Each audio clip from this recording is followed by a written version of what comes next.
Hello and welcome to Andre's YouTube video for Monday, October 8th, 2012. Well, it's yet another Columbus Day, and as you all know, last Columbus Day I actually did my video on Sand Beach in Bar Harbor. At that time, it was an unseasonably warm 85-degree day, after a cold snap we've had from Hurricane Ophelia. And this year, of course, is the exact opposite. It was about 55 all day, and I spent the day at a place called Birdsacre, which isn't too far away, walking along the paths and taking pictures. Now, I had a few thoughts relating to last year's video about Columbus as a conqueror.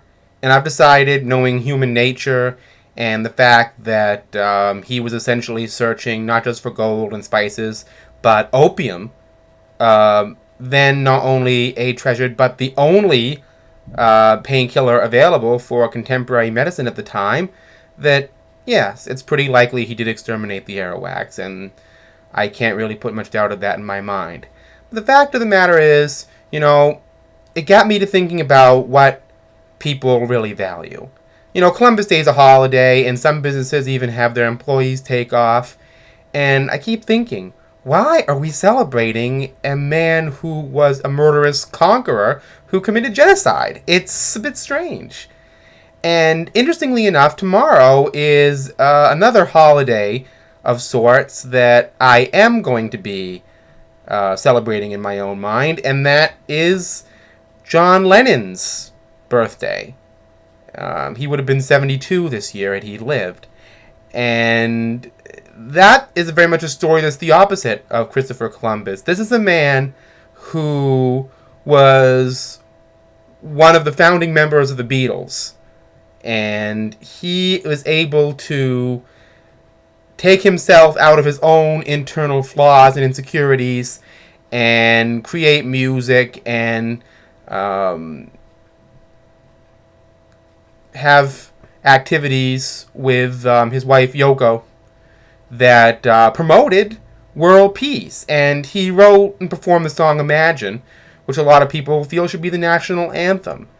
And the funny thing is that even though there's a lot of John Lennon Beatle fans out there, or pop aficionados who, celebrate John Lennon's birthday, just for writing Imagine alone, that man is iconic as far as I'm concerned.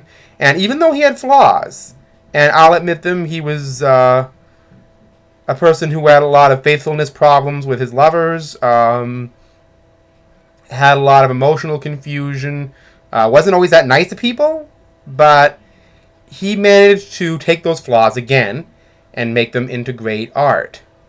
Now, Christopher Columbus, I'm sure, is as flawed as any human being, but the fact is, he tended to use those flaws against others. I don't know his entire autobiography. I challenge you to know anybody who was actually there in 1492 to play witness to whatever Columbus did or didn't do.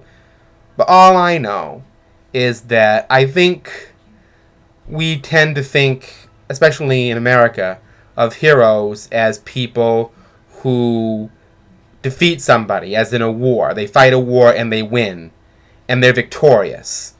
And it's the victorious we celebrate, not the people who carry a certain message.